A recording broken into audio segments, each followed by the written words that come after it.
बिस्मिल्लाहिर्रहमानिर्रहीम। अल्लाह ताला के नाम से आगाज़ करते हैं। अल्लाह ताला नहायत मेहरबान और बहुत करम करने वाले हैं बेशक। माय डियर स्टूडेंट, अस्सलाम वालेकुम। बच्चों, हमारा सब्जेक्ट है फार्माकोग्नोसी का और इसमें आज हम पढ़ेंगे क्रोमेटोग्राफी। लास्ट टॉपिक आपको याद होगा, हमने पॉइजनस प्लांट्स पढ़े थे।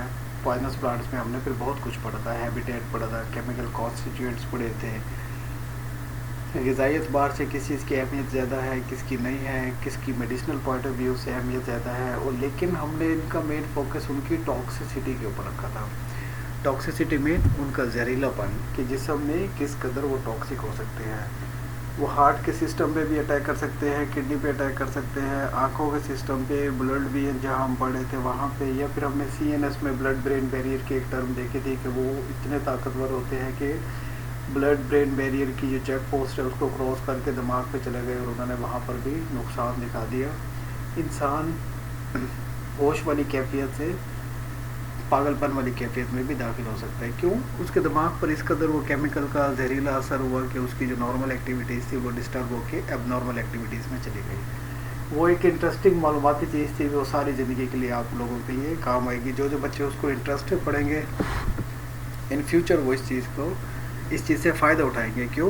उनका इस चीज़ के बारे में नॉलेज बहुत अच्छा होगा और हेल्थ केयर प्रोफेशनल में ये चीज़ आपको हेल्प करेगी कि किसी की सेहत के बारे में, उसकी लाइफ के बारे में आपको इन्फॉर्मेशन होगी कि क्या चीज़ उसे हर्ब के तौर पे, क्रूड ड्रग के तौर पे इस्तेमाल करनी चाहिए या नहीं करनी चाहिए। तो वो एक अच्छा टॉपिक था, प्रैक्टिकल टॉपिक था। आप लोगों को यकीनन पसंद आया होगा, आपने नोट भी किया होगा। फिर हम इसे कुछ ही दिनों बाद इसको याद भी करेंगे, हम उसकी प्रैक्टिस भी करेंगे। अगेन आज का टॉपिक हमारा, आज का चैप्टर क्रोमेटोग्राफी का है। क्रोमेटोग्राफी, क्रोमा, बेसिकली क्रोमा कहते हैं रंग बिरंगी चीज़ को, कलर्ड को। ऐसी चीज़ जो रंग बिरंगी हो, कलर्ड हो, क्रोमा बन जाएगा। ग्राफी कहते हैं राइटिंग को, जैसे हम ग्राफिक डिज़ाइनिंग का लफ्ज़ बोलते हैं, ग्राफिक्स का लफ्ज़ बोलते हैं। ग्राफिक्स में खूबसूरत तरीके से जब लिखा जाता है, डिज़ाइन किया जाता है, तो वो ग्राफी कहलाती है। तो chromatography mean chroma, coloured writing, graphy writing. तो ये कलर्ड राइटिंग होगी। Chromatography is a process for separating components of a mixture.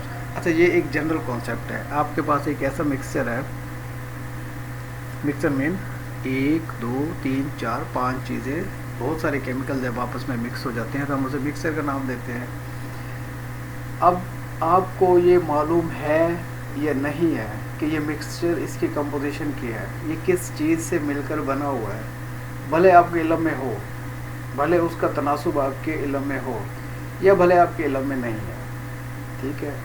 जब हमने उस मिक्सचर के कंपोनेंट्स को सेपरेट करना हो, आपको टारगेट दिया गया, आपको एक मिक्सचर दिया गया जिसमें 3 कंपोनेंट्स हैं, A, B और C।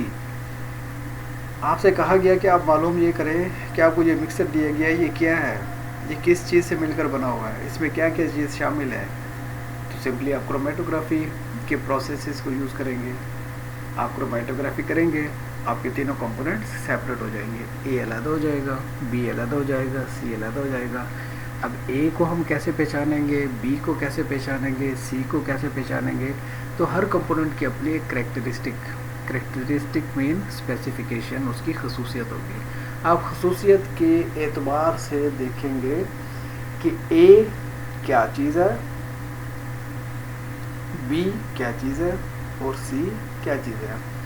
आगे बढ़ने से कबल मैं आपको एक प्रैक्टिकल से एक एग्जांपल इसके साथ शेयर करूं कि मैं खुद जब एक स्टूडेंट लाइफ में था, फार्मेसी को MPhil में जब मैं स्टडी कर रहा था, तो मुझे एक असाइनमेंट दी गई थी कि नेचुरल हर्बल सप्लीमेंट्स को कंबाइन करना है और कंबाइन करने के बाद मैंने नोट डाउन करना है कि उसमें कार्बोहाइड्रेट्स क्या हैं, कितने हैं, प्रोटीन्स कितने हैं, लिपिड्स, फैट्स कितने हैं और उसमें मिनरल्स कितने हैं, कौन सा मिनरल इसमें शामिल है और कौन सा मिनरल इसमें शामिल नहीं है, कौन सा विटामिन इसमें शामिल है और कौन सा विटामिन इसमें शामिल नहीं है। अब ये एक थोड़ा सा डिफ़िकल्ट एक टास्क था। अब मैंने उसमें यूँ किया कि मैंने 5 नेचुरल कंपाउंड्स, 5 नेचुरल फ्रूट्स, उनको इकट्ठा किया। جس میں ایپل تھا، جس میں بنانا ہے، جس میں گندم بھی شامل تھے، جس میں سیب بھی شامل تھا، جس میں گاجر بھی شامل تھی، اور اس طرح کا ایک اور کمپاؤنڈ تھا، فروٹ تھا. وہ 5 میں نے اکٹھے کیے. 5 کو میں نے ڈرائی کیا، شیڈی ڈرائی کرنے کے بعد جب بالکل وہ کرسپی ہو گئے، اس میں واٹر جو موئسچر کانٹینٹ جو تھا وہ جب ریموو ہو گیا، بالکل کرسپی ہو گئے، وہ پاپڑی سے بن گئے. تو ان کو میں نے بلینڈ کیا. بلینڈ کرنے کے بعد میں نے ان سب کو مکس کر دیا. اب میرے پاس ایک مکسچر تیار ہو گیا. اب اس مکسچر میں اب مجھے یہ تو معلوم تھا کہ اگر 100 گرام ایپل ہوگا تو اس میں کاربوہائیڈریٹس وغیرہ کتنے ہوتے ہیں، اس کے کمپوننٹس کتنے ہوتے ہیں. ٹھیک ہے، ہمارے پاس ریسرچ آرٹیکلز ہوتے ہیں، ہمارے پاس بکس ہوتی ہیں جو ہمیں بتا رہی ہوتی ہے کہ 100 گرام ایپل میں کیا کیا چیز کتنی کوانٹٹی میں پائی جاتی ہے. تو اسی طرح بنانا کے بارے میں بھی انفارمیشن ہوتی ہے، اس طرح جو گندم کے بارے میں بھی تھی انفارمیشن، اس میں کیرٹ کے بارے میں بھی انفارمیشن تھی، اور ایک دوسرے فروٹ کے بارے میں بھی انفارمیشن تھی. لیکن جب میں نے ان چیزوں کو سارا مکس کر لیا تو ایک مکسر بن گیا. اب اصل ٹاسک یہ تھا کہ جب آپ نے ایک مکسچر تیار کر لیا ہے، اب آپ نے سپلیمنٹ بنانا ہے، ایک ہربل سپلیمنٹ بنانا ہے. یعنی کہ آپ نے ایک ایسی چیز بنانی ہے جو کہ ملٹی وائٹامن ہو اور ان کے مکسچر سے ہو. 5 چیزوں کو مکسچر سے حاصل کرنا کیسے ممکن ہو؟ تو بچوں وہ ممکن کرومیٹوگرافی سے ہوا. ہم نے مختلف کرومیٹوگرافک ٹیکنیکس لگائی اس مکسچر کے اوپر، اور تقریباً 15 سے 20 دن کی ایفرٹ کے بعد، جس میں ہم نے تھرو آؤٹ کرومیٹوگرافی اور دوسرے مختلف کیمیکل جو پروسیجرس ہیں وہ بھی اپلائی کیے، تو nutshell result and result یہ ہوا کہ اس ٹوٹل مکسچر سے کرومیٹوگرافی کی مدد سے، chromatography is not a simple term, یہ ایک براڈ ٹرم ہے. اس میں بہت سارے پروسیسز، سمپلسٹ پروسیس سے لے کر ایڈوانس ترین پروسیسز، یعنی کہ جدید ترین مشینری کا انوالومنٹ بھی اس میں ہوتا ہے، اور ایک سمپل کرومیٹوگرافی بھی ہوتی ہے. یہ سارا کچھ ہم اپنے لیبس میں کر رہے ہوں گے جب ہم اپنی تھیوری ختم کر لیں گے. تو اس کے بعد یہ ممکن ہوا کہ مجھے معلوم ہوا کہ میرے ٹوٹل مکسچر میں سے کاربوہائیڈریٹس کی کوانٹٹی اتنی ہے، پروٹین اتنی مقدار میں ہے، لپڈس کی مقدار اتنی تھی، کون سے منرلز اس میں پائے جاتے تھے، اور کون سے وائٹامنز اس میں پائے جاتے تھے. تو اس کے بعد ہیومن نیڈ کے حساب سے کہ انسان کو کس چیز کی کتنی ضرورت ہے، مجھے کچھ کوانٹٹی اس کی آلٹر کرنی پڑی تھی، چینج کرنی پڑی تھی، اور پھر میں ایک سپلیمنٹ بنانے میں کامیاب ہو گیا تھا. اپنی پریکٹیکل لائف میں، اپنی پریکٹیکل اسٹوڈنٹ لائف میں جو میں نے پرفارم کیا تھا ٹاسک، وہ کرومیٹوگرافی سے متعلق تھا. اور آپ کو ایک بیسک آئیڈیا بھی ہو گیا ہوگا کہ جب آپ کو ایک مکسچر، چاہے وہ نون ہے چاہے وہ ان نون ہے، اور آپ نے اس میں اس کے جو کمپوننٹس ہیں، اس کے جو کانسٹیچوئنٹس ہیں، آپ نے ان کو سیپریٹ کرنا ہوگا، تو آپ کو کرومیٹوگرافی سے ہیلپ لینی ہوگی. جیسا کہ میں پروٹین کے بارے میں آپ سے کہتا ہوں کہ یہ ایک ڈائیورس ٹرم ہے، ایک بڑی ٹرم ہے. جب آپ اس کو مائکرو لیول پہ دیکھتے ہیں تو آپ کو اس کو امائنو ایسڈز نظر آتے ہیں. پھر جب آپ مزید امائنو ایسڈز کو ڈیپ جا کے دیکھتے ہیں تو آپ کو اس میں نیوکلک ایسڈز، پھر جب نیوکلک ایسڈ کو مزید ڈیپ جا کے دیکھتے ہیں تو آپ کو اس میں نیوکلیوٹائڈز نظر آتے ہیں. اسی طرح ہم کرومیٹوگرافی کو بھی آگے کہہ سکتے ہیں کہ کرومیٹوگرافی ایک نہایت سمپل پروسیس سے آغاز ہوتے ہوئے انتہائی لیٹسٹ جدید ترین مشینری پر مشتمل ایک پروسیس کا نام ہے، اور سب کا ٹاسک ایک ہے کہ مکسر دیا گیا، اس میں کیا کیا کمپوننٹ شامل تھے، آپ نے ان کو سیپریٹ کیسے کرنا ہے. جب آپ نے اس کو سیپریٹ کیا تو پھر آپ نے اس کو آئیڈینٹیفائی کیا. آگے بعد 6 مختلف کمپوننٹس آ گئے. ہر کمپوننٹ اپنی مخصوص شناخت، اپنی کریکٹرسٹک کی وجہ سے پہچانا جاتا ہے. تو آپ مینشن کر دیں گے کہ آپ کو ایک ان نون سیمپل دیا گیا تھا، جب آپ نے اس کی کرومیٹوگرافی کی تھی، آپ نے اس میں سے 3 یا 4 کمپوننٹ سیپریٹ کر لیے تھے. جب آپ نے سیپریٹ کر لیا تو آپ نے ان کو آئیڈینٹیفائی کر لیا، اور آئیڈینٹیفیکیشن کے بعد آپ کا ٹاسک مکمل ہو گیا. تو یہ ایک بہت بڑی اچیومنٹ ہے اس شخص کے لیے جس کا اس ٹاپک پہ، اس سبجیکٹ پہ اور اس انسٹرومنٹیشن پر گرپ بہت اچھی ہوگی. تو بچوں، آپ نے سمجھ لیا کہ کرومیٹوگرافی اٹ سیلف ہے کیا. کرومیٹوگرافی एक ऐसा प्रोसेस है जिसमें हम कंपोनेंट्स ऑफ अ मिक्सचर्स को सेपरेट कर रहे होते हैं जी। To get the process started, process start कैसे होगा? The mixture is dissolve in a substance जी। इसमें दो टर्म्स हम इस्तेमाल करेंगे, एक मोबाइल फेज की टर्म इस्तेमाल करेंगे, एक हम स्टेशनरी फेज की टर्म इस्तेमाल करेंगे। मोबाइल फेज आपकी एक बड़ी टर्म है और बड़ी टर्म ये मिक्सचर के लिए यूज़ हो रही है। आपके पास जो सैंपल था आपने उसे एक सब्सटेंस में डिसॉल्व कर दिया, मिक्स कर दिया, उसको हमने नाम दिया मोबाइल फेज का। आपके पास जो मिक्सचर था उसको हम कहते हैं ए। आपको टास्क दिया गया क्रोमेटोग्राफी का, आपने मिक्सचर ए ले लिया, उसको आपने डिसॉल्व किया, मिक्स किया, जिस चीज़ में मिक्स किया उसे हमने मोबाइल फेज का नाम दिया। अब ये मोबाइल फेज गुजरेगी दूसरी फेज में से जिसको हमने स्टेशनरी फेज का नाम दिया। मोबाइल फेज कहते हैं, मोबाइल कहते हैं हरकत में रहने वाली चीज़ को। जैसे हमारी गाड़ियाँ, हम खुद मोबाइल है, जब हम हरकत कर रहे होते हैं तो हम मोबाइल फेज में होते हैं, हम हरकत कर रहे होते हैं। और स्टेशनरी फेज वो होती है जो रुकी हुई फेज होती है, स्टैग्नेंट फेज, एक चीज़ रुक गई है।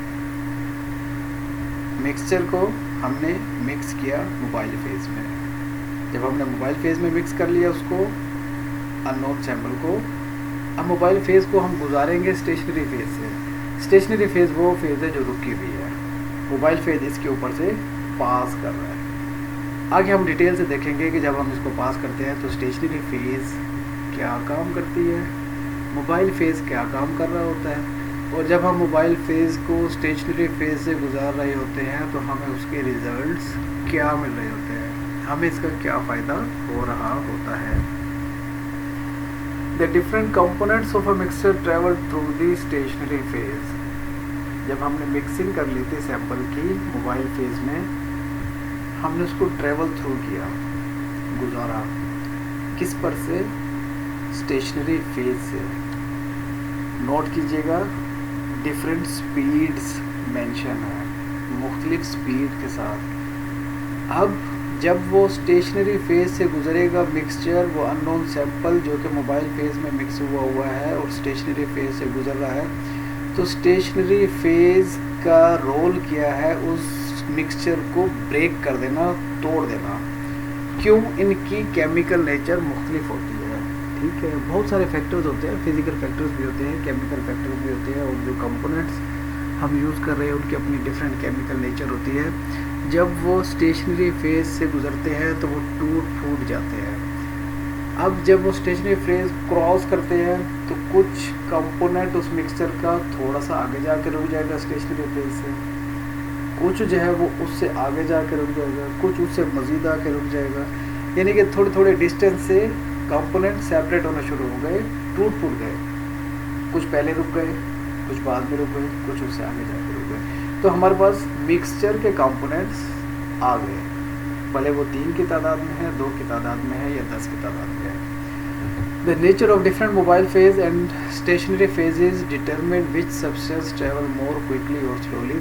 अब ये हम पर डिपेंड कर रहा होता है कि हमने मोबाइल फेज जो है वो किस केमिकल नेचर का सिलेक्ट किया हुआ है। यानी हमने मिक्सचर को जिस मोबाइल फेज में डाला है तो वो मिक्सचर की नेचर क्या थी, और हमने मोबाइल फेज जो सिलेक्ट किया है तो हमें उसकी रीज़न भी बतानी है कि मोबाइल फेज किसी एक केमिकल कंपोनेंट का नाम नहीं है, मोबाइल फेज बहुत मुख्तलिफ तरह के होते हैं। तो किस मिक्सचर के लिए आपने मोबाइल फेज को सिलेक्ट किया तो हमें उसकी रीज़न भी मालूम होनी चाहिए। मोबाइल फेज मुख्तलिफ टाइप्स के होते हैं, स्टेशनरी फेज में मुख्तलिफ टाइप्स की होती है। अब इन दोनों के इस्तेमाल से होगा ये कि जो सब्सटेंस ट्रैवल कर रहा है, यानी जो मिक्सर इसके ऊपर ट्रैवल कर रहा है, हो सकता है वो तेज़ी से पास ऑन कर ले, तेज़ी से गुजर जाए, या हो सकता है वो स्लो पास ऑन करे। And this is how they are separated. यहीं से स्टेशनरी फेज से गुजरने के बाद ही इनका सेपरेशन हो जाता है। अब जो कुछ तेज़ी से गुजरे उनका टाइम अलग था, जो जिन्होंने स्टेशनरी फेज को स्लो डाउन आहिस्ता आहिस्ता तरीके से पास किया और कुछ सेंटीमीटर या कुछ मिलीमीटर आगे जाके रुक गए, कुछ जो थे वो तेज़ी से गुजरे और काफ़ी आगे जाके रुक गए मिक्सचर के कंपोनेंट्स। तो इस टर्मिनोलॉजी को हम रिटेंशन टाइम कहते हैं। रिटेंशन कहते हैं रुक जाने का टाइम। एक पार्टिकल स्टेशनरी फेज से गुजरा 2 सेंटीमीटर के फासले पे, 2 मिलीमीटर के फासले पे रुक गया। अब वो जिस रफ्तार के साथ गुजरा, जितने टाइम में गुजरा, वो रिटेंशन टाइम होगा उस पार्टिकल का। फिर सेकंड पार्टिकल आ गया, वो पहले पार्टिकल से कहीं आगे जाके रुका, तो जितने डिस्टेंस के साथ और टाइम के डिफरेंस के साथ वो आगे गया, वो हमारा रिटेंशन टाइम होगा पार्टिकल बी का। इसी तरह फिर पार्टिकल सी, डी, ई और ये प्रोसीजर कंटिन्यू रहता है। थोड़ी सी हम इसकी हिस्ट्री देख लेते हैं कि रशियन बॉटनिस्ट थे मिखाइल ट्वेट, क्वाइंट द टर्म, उन्होंने इस टर्म को इकट्ठा किया क्रोमेटोग्राफी को 1906 में। 1906 में पहली मरतबा ये एक्सपेरिमेंट हुआ था। जो साइंटिस्ट थे मिखाइल ट्वेट, उन्होंने ये टर्म हमें बताई कि क्रोमेटोग्राफी होती क्या है। इनका ताल्लुक रशिया से था और इनके स्पेशली बॉटनिस्ट के थे। The first analytical use of chromatography was described by the James and Martin in 1952 for the use of a gas chromatography for the analysis of fatty acids mixture. Gas chromatography, जब हम इसकी मुख्तलिफ types देख रहे होंगे तो हमें मालूम होगा कि लिक्विड क्रोमेटोग्राफी है, सॉलिड फेज क्रोमेटोग्राफी है, गैस क्रोमेटोग्राफी है। जैसा कि मैंने जिक्र किया था कि इसमें मोबाइल फेज़ की भी मुख्तलिफ टाइप्स होती हैं, ठीक है, इसमें स्टेशनरी फेज़ की भी मुख्तलिफ टाइप्स होती हैं। अब आगे चूँकि क्रोमेटोग्राफी की अपनी मुख्तलिफ टाइप्स है, तो वो सारी टाइप्स इनकी डिपेंड कर रही होती है कि स्टेशनरी फेज़ की किस्म की है, नेचर की है, और मोबाइल फेज़ की नेचर की है, उसकी किस्म की है। इससे हमें इसकी मज़ीद जब हम क्लासिफिकेशन और टाइप्स देख रहे होंगे हमें उसमें आइडिया होगा। तो हमने 1952 का एक्सपेरिमेंट देखा जो कि जेम्स एंड मार्टिन ने किया था। उसने गैस क्रोमेटोग्राफी की टर्म यूज़ की थी और वो फैटी एसिड के मिक्सचर्स को एनालिसिस कर रहे थे। एनालिसिस मीन ये सारा काम जिसको अभी हमने शुरू से अभी तक देखा, वो सारा एनालिसिस का प्रोसेस है। मिक्सर्स को तोड़ने का प्रोसेस एनालिसिस का प्रोसेस है। अननोन मिक्सर को जानना वो किस किस चीज़ पर मुश्तमिल है, दिस इज़ कॉल्ड एनालिसिस। तज्जिया करना, तो ये तज्जिया उन्होंने फैटी एसिड्स के बारे में किया था। और कौन सी क्रोमेटोग्राफी की टाइप यूज़ की थी, वो गैस क्रोमेटोग्राफी थी। A wide range of chromatographic procedures, जैसे मैंने जिक्र किया, बहुत सारी इसकी टाइप्स हैं। Make use of differences in the size, जी इसमें हमें ये भी देखना है कि हमारा जो मिक्सचर है वो बिल्कुल फाइन पार्टिकल्स पर मुश्तमिल है, बहुत हाई लेवल की कोर्स पार्टिकल, रफ पार्टिकल है, ईजिली एब्जॉर्बेबल पार्टिकल्स हैं, नॉट ईजिली एब्जॉर्बेबल पार्टिकल्स हैं। उसकी नेचर क्या है, यानी केमिकल नेचर के बारे में बात हो रही है। फिर उसकी बाइंडिंग एफिनिटीज़ के स्टेशनरी फेज के साथ क्या वो बाइंड हो जाएंगे, या आप जो मीडियम यूज़ कर रहे हैं, चाहे वो पेपर की सूरत में है क्रोमेटोग्राफी, चाहे वो गैस की सूरत में है, तो पार्टिकल जो है उनकी बाइंडिंग, यानी उसकी केमिकल प्रॉपर्टीज़ कैसी हैं, उसके ऊपर चार्ज कैसा है, और अदर प्रॉपर्टीज़। जिस मीन के जो मिक्सचर है हमें ये भी देखना है कि उसकी केमिकल और फिज़िकल नेचर क्या है, और हमने जो मोबाइल फेज़ है हमने ये भी देखना है कि उसकी केमिकल नेचर क्या है, उसकी फ़िज़िकल नेचर क्या है, और फिर हमने ये भी देखना है कि इसके जो सेपरेट मटेरियल जो है वो हमारे पास किस सूरत में आए हैं, और उनकी केमिकल प्रॉपर्टीज़, केमिकल नेचर और उनकी फिजिकल नेचर और उनकी प्रॉपर्टीज़ कैसी है। Chromatography is a powerful separation tool. ये बहुत ज़बरदस्त किस्म का एक सेपरेशन टूल है, that is used in all branches of the science. आप साइंस की हर फील्ड में इसको अप्लाई करेंगे, आप बॉटनी में करेंगे, आप बायोलॉजी में करेंगे, आप बायोटेक्नोलॉजी में करेंगे, आप इसको फार्माकोग्नोसी में करेंगे, आप इसको बायोकेमिस्ट्री में करेंगे। क्योंकि असल में इसका सिग्निफिकेंस इतना ज़्यादा है, इसका फ़ायदा इतना ज़्यादा है कि आप इसको किसी भी फील्ड में जहाँ पे आपको ज़रूरत पड़ गई है मिक्सचर को ब्रेक डाउन करने की, मिक्सचर को एनालिसिस करने की, तो आप क्रोमेटोग्राफी एक ऐसा साइंटिस्ट्स का एहसान है जो कि साइंस की तमाम फील्ड्स के लोग इसको अपने मकासद के लिए, ह्यूमंस के फ़ायदे के लिए इसको इस्तेमाल कर सकते हैं। So this is a powerful separation tool that is used in all branches of this science and is often the only means of separating components into a complex mixture. Complex mixture, पेचीदा mixture को simple mixtures में लाने के लिए इस powerful technique को use किया जाता है।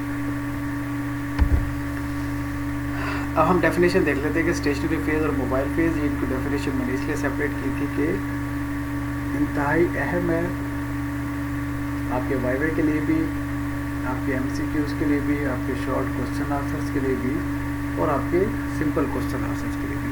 तो हम स्टेशनरी फेज़ को हम ये कहेंगे कि this phase is always composed of a solid phase. Stationary आपका ना रुकी हुई फेज़ है, जमी हुई फेज़ है, इसने मूव नहीं करना होता, ये जहाँ रहेगी फिक्स हो जाएगी। अच्छा, फिक्स में भी आप ये देखें कि एक टर्म हम यूज़ कर रहे होते हैं एब्जॉर्ब। एब्जॉर्ब कहते हैं जज़ब हो जाना। आपने कागज़ के ऊपर अगर पानी थोड़ी क्वांटिटी में डाला तो वो पानी उसमें एब्जॉर्ब हो गया, और इवन एब्जॉर्ब होने के बाद उसने वो नीचे से ड्रॉप डाउन भी हो जाएगा। हो सकता है वो कुछ नीचे से निकल भी जाए लेकिन वो एब्जॉर्ब हो जाएगा। अच्छा, कुछ ऐसे केमिकल्स होते हैं जब आप उन्हें क्रोमेटोग्राम के ऊपर या वो जो मीडियम आप यूज़ कर रहे होते हैं क्रोमेटोग्राफी का, वो उसमें एब्जॉर्ब नहीं हो रहे होते, एडजॉर्ब हो रहे होते हैं। ADSORB, adsorb. एडजॉर्ब मीन उसकी सतह के ऊपर चिपक जाते हैं, उसके अंदर जज़ब नहीं होते। तो यहाँ से दो टर्म्स सामने आती हैं। एब्जॉर्ब मीन अंदर तक जज़ब हो जाना और एडजॉर्ब मीन सतह के ऊपर रह जाना। ऐसा केमिकल कंपोनेंट जिसको आपने किसी पेपर से गुजारा, पेपर को हम फर्ज कर लेते हैं कि हमारा क्रोमेटोग्राफिक हमारा मीडियम है, हमारा क्रोमेटोग्राम है, यानी इस पेपर के ऊपर हम ये अपना फंक्शन, अपना प्रैक्टिकल परफॉर्म कर रहे हैं। तो हमने उसमें मिक्सर डाला। अब मिक्सर के पार्टिकल चूँकि ऐसे थे कि वो उसके पोर्स के अंदर एब्जॉर्ब नहीं हो सकते थे, लेकिन वो एडजॉर्ब हो गए। उसमें यानी ऐसी केमिकल प्रॉपर्टी थी जिन्होंने क्रोमेटोग्राम के ऊपर अपने आप को फिक्स कर लिया, एंकर कर लिया, फंसा लिया। अब वो ना आगे जा सकते हैं, ना पीछे जा सकते हैं, ना ही उसके अंदर जा सकते हैं। तो सपोर्ट के तौर पे एक रुकावट बन गई basically. Stationary phase, this phase is always composed of a solid phase और a layer of a liquid adsorbed on the surface solid support। अच्छा, इसकी अपोजिट मोबाइल फेज की टर्म है। This phase is always composed of liquid और a gaseous component, right. Mobile phase आपकी liquid होगी क्योंकि इसने ट्रैवल करना है। अब ट्रैवल करने के लिए हम सॉलिड फेज तो नहीं यूज़ करेंगे ना, ट्रैवल कराने के लिए हमें लिक्विड फेज यूज़ करनी है या गैस फेज यूज़ करनी है। जबकि स्टेशनरी फेज हमें सॉलिड फेज चाहिए होती है, जो कि एब्जॉर्ब हो जाए या एडजॉर्ब हो जाए, जो रुक जाए अपनी जगह पे। मोबाइल फेज हमेशा लिक्विड, ये ट्रैवलिंग फेज होगी। गैस ट्रैवल करती है, लिक्विड ट्रैवल करता है। तो मोबाइल फेज चूँकि ट्रैवलिंग फेज है, ट्रैवलिंग फेज इज़ लिक्विड और gas. Stationary phase is a solid phase, and solid phase is that type of phase in which adsorption, mixture, liquid adsorb हो गया, fix हो गया अपनी जगह पे, फिर प्रोसेस बाद का इसके बाद शुरू होता है। हम जरा इसकी सिग्निफिकेंस भी देख लेते हैं। जब हम इसकी आगे आने वाले वक्तों में हम इसकी मज़ीद डिटेल देखेंगे, हम इसकी टेक्निक देखेंगे, हम इसकी अभी हम एक आइडिया के तौर पे देख लेते हैं कि हमने क्रोमेटोग्राफी को, जैसे मैंने पढ़ा, मैंने आपको इसका पहला सिग्निफिकेंस अपने प्रैक्टिकल का भी बताया कि मैंने खुद अपने स्टूडेंट एज में क्रोमेटोग्राफी को किस सेंस में यूज़ किया हुआ है और मैंने इससे क्या क्या फ़ायदा लिया हुआ है, और एक सप्लीमेंट मैंने इसको बनाया हुआ है। हम फार्मास्यूटिकल सेक्टर में यानी मेडिसिनल सेक्टर में या फार्मास्यूटिकल कंपनीज़ में देखते हैं कि हमें कहाँ कहाँ क्रोमेटोग्राफी फ़ायदा दे रही है। टू आइडेंटिफाई, शनाख्त, पहली चीज़ ये जिक्र किया था कि शनाख्त, अननोन चीज़ की शनाख्त के लिए इस्तेमाल करेंगे। एनालिसिस, हमने उसको तज्जिया करना है अननोन सैंपल का। For the presses of trace elements and the chemicals, हमने ये देखना कि हमारे पास जो मिक्सचर है वो अननोन है, उसमें कौन कौन से एलिमेंट्स मौजूद है, कौन कौन से केमिकल्स मौजूद है। हमने उनको आइडेंटिफाई करने के लिए, शनाख्त करने के लिए, पहचानने के लिए हमने उसका एनालिसिस करना है, ठीक है। हम उसके लिए क्रोमेटोग्राफी यूज़ कर रहे होते हैं बड़े पैमाने पे फार्मास्यूटिकल सेक्टर में।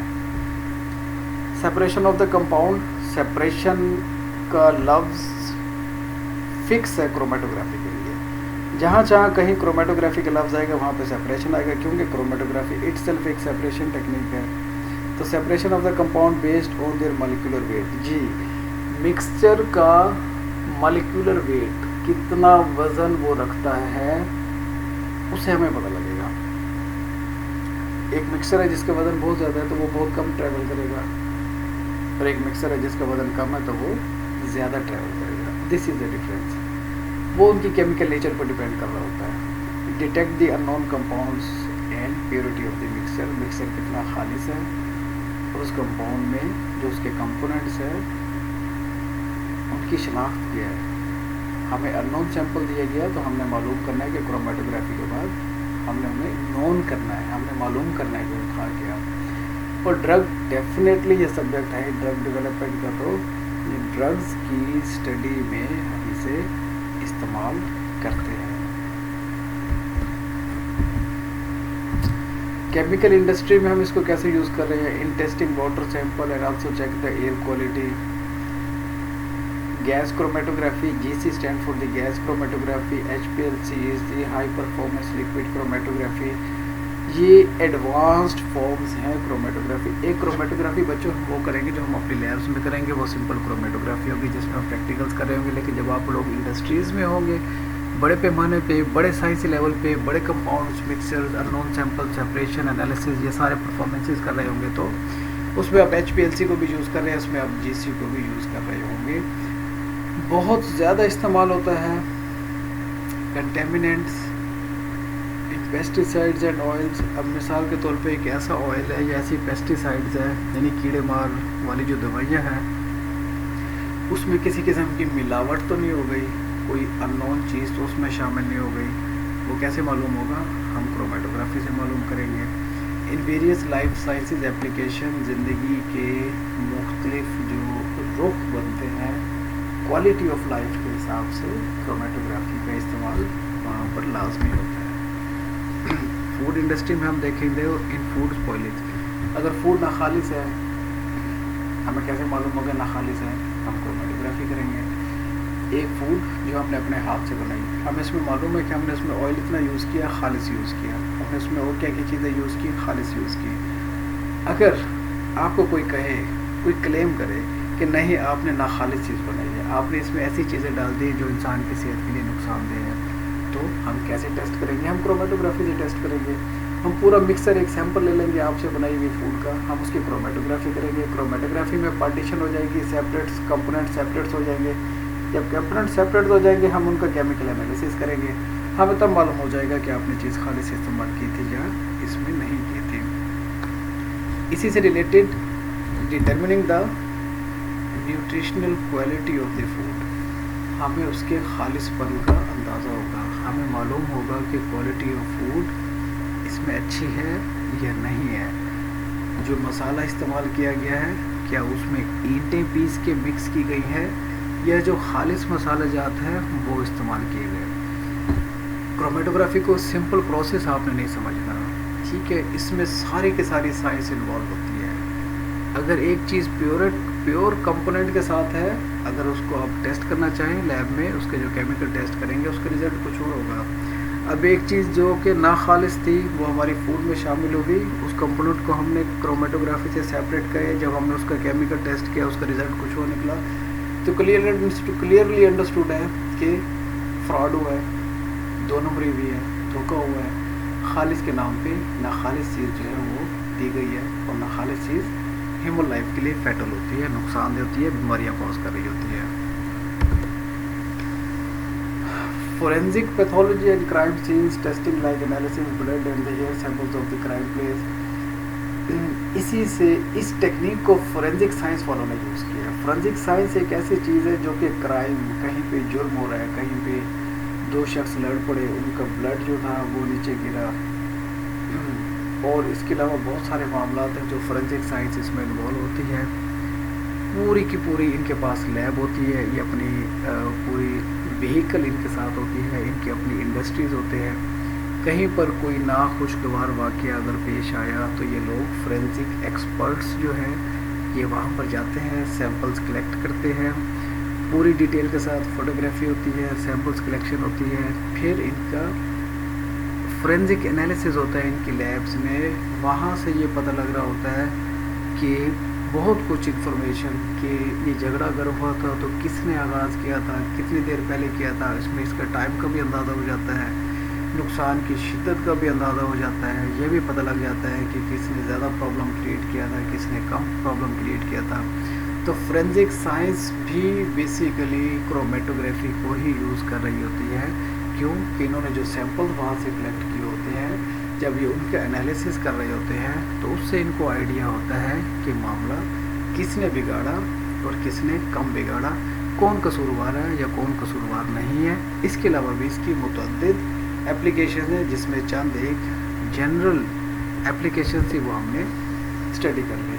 तो बच्चों बहुत ही इंटरेस्टिंग है क्रोमेटोग्राफी, आप इसको इंटरेस्ट के साथ पढ़िएगा, समझिएगा। हम इसको लैब में भी देखेंगे, अगले लेक्चर में इसको हम मज़ीद डिटेल के साथ देखेंगे। थैंक यू वेरी मच, मिलते हैं हम अगले लेक्चर में। अपना ख्याल रखिएगा, अल्लाह हाफिज़।